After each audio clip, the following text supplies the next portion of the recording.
Hey guys, welcome back. So in this video, we're gonna talk about the order flow analysis. And in order to understand the order flow analysis, first of all, let's go ahead and talk about the story of market, like how does the markets move. So in any market, the markets move because of dominance of either the buyers or sellers. And these are the two scenarios.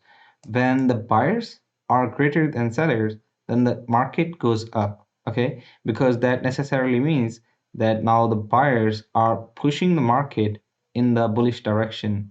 And if when there are more sellers than buyers, then the price goes down. Now let me show you why this happens. Okay, so let's consider that there is any stock or any currency pair. Now for that currency pair, if there was only one buyer and one seller, both would have to settle on some price. Let's say that there is USD GBP. Now they would have to settle on some price, whatever the price is worth or whatever the exchange rate is. Now, if let's say there is one seller and two buyers, now what happens is one of the buyers will, because both of these want to buy, so one of the buyers will eventually outbid the other buyer. And what that will when that happens, the buyer who wins will have definitely offered a higher price to this seller. So that means that when there are more number of buyers, the price goes up. And let's consider a scenario where there are three buyers and just one seller. In real markets, there are a lot of buyers and a lot of sellers, but price always fluctuates because of the difference of buyers and sellers. So in the scenario where there are three buyers and one seller, then the buyer who wins will eventually outbid the other two buyers. So that means that he will offer a higher price than the other two are offering. And similar is the case here when there is one seller and one buyer, then the market, if like they will eventually decide on a fixed price and they will transact using that price. But in case when there are two sellers and only one buyer, now both these buyers want to sell, okay, sell their stock, sell their asset. Now if there's only one buyer, they will give the best deal to buyer, okay. So what that when that happens, one of them will eventually offer a lower price, and that will decrease the price of that asset, because the one who wins will eventually offer the lower price and his order or his asset will be sold. And when there are three sellers, then one of them will eventually offer the lowest price, and at that price a buyer will buy that asset or buy that currency pair. So this is essentially what happens inside a market. This is how the price moves.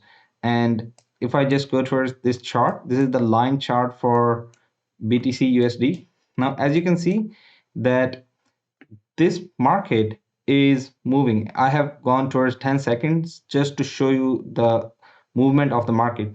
So when the market goes up, that means that buyers have momentum, and buyers, at that level there are more buyers than sellers. And when the market goes down, that means that at that level there are more sellers than buyers. So if we just wait and see here, so let me just go towards a little bit higher time frame so that we can, capture the market movement. So if we wait here, you see the market is going up. So at these levels, there are more buyers because they're willing to buy at higher price. Okay. And when the market goes down like this, as you can see, so that means that at these levels, there are more sellers. So this is the basic theory of why market moves. Now, obviously, all the traders use different types of charts, and the most common one is the candlestick patterns chart. So let me just go towards the candlestick pattern chart. Now here we are on the candlestick pattern chart, and you can see that on candlestick pattern chart there are these candles in which there are high, open, close, high, and low. And as you can see here, the market is moving in real time at 1 minute time frame. And wherever this market closes or wherever the price is after 1 minute, the market will close and next candle will start, as you can see here. So this is all this data is being recorded in the history, and this data is being recorded at the exchange. So using these charts and using the tools like TradingView, we are able to pull that data from that broker, and we can see it at any time frame we want to. The time frame essentially determines like what at what time we want to get the open, low, high, close movement of the market at those time frames. So then we can pull up any chart we want to do our analysis on. And as I said, we're going to do our analysis on candlestick patterns chart.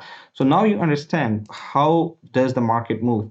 And in the formation of the bullish or bearish candles, the bullish candle represents that in that candle there were more buyers, okay? And a bearish candle represents that in that candle or during that time period, during this 1 minute activity, there were more sellers than buyers. That's why, because the market opened here and then closed here. So that's why the body is red, and in this candle there were more sellers than buyers. Now, if you have understood what I have told you till now, then you should also be able to understand that whenever the market gives a jump from a certain level, let's say here we can see that the market gave this very big rally move. Now, what do you think? What happened? Definitely, as I just told you earlier, that when the market moves up, there are a lot of buy orders at that level. So, as you can see here, from this level, the market gave this rally move. Okay, so at this rally move, there were a lot of buyers.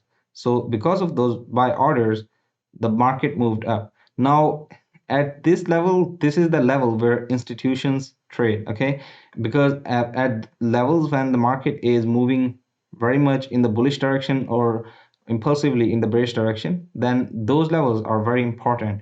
And order flow analysis gives us a tool, or we can use order flow analysis in order to determine those important levels. Okay, so as you can see here as well, we can see that this level is acting as a very good support zone, because at this level the market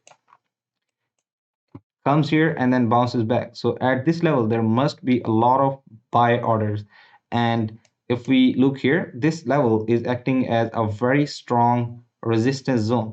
Now at this level there must be a lot of sell orders. So the order flow analysis gives us an idea about the orders that are present at certain levels. And in many ways and at many levels, order flow analysis is just like supply and demand. Because in supply and demand, what happens is all of a sudden there is very sudden move in the market. Like as we can see here, there is this formation of drop, base, rally, supply, demand zone. Now at this demand zone, a lot of institutions placed their buy orders, and right after the formation of that demand zone, the market gave this bearish move, okay, and pulled the pending orders. So if I just wanted to draw the demand zone here, let me just go ahead and take this rectangle tool. So if I draw this demand zone here, we can see that at because there is this movement, so we can see that when we saw the formation of this drop, base, and rally demand zone, the market closed here and this demand zone was complete. You can also use our supply and demand indicator in order to detect the supply and demand zones for you automatically on the charts, and it also has an alert feature which notifies you whenever there is a supply or demand zone formed on the charts. So after that, the market picked up the pending buy orders from this level, this candle here, and then it gave this bullish move. Okay, and in here again, the market came back and picked the buy orders from this key level and then moved in the bullish direction. So this is an idea about the order flow analysis and how you can use it in your technical analysis, because you can determine a level, a strong support zone or a resistance zone or a supply or demand zone, because the order flow analysis goes hand in hand with the supply and demand zones. As I just showed you, that this is a demand zone and this also is the order flow analysis. So according to the demand zone, from here the market would pick the pending buy orders and move up. And according to order flow analysis, because the market gave this rally move, so this is the activity of the buyers, because in this phase the buyers are in control. So I hope you were able to understand the order flow analysis, and if you have any questions regarding that, please comment down below. I would love to answer them. Also, don't forget to like, share, and subscribe.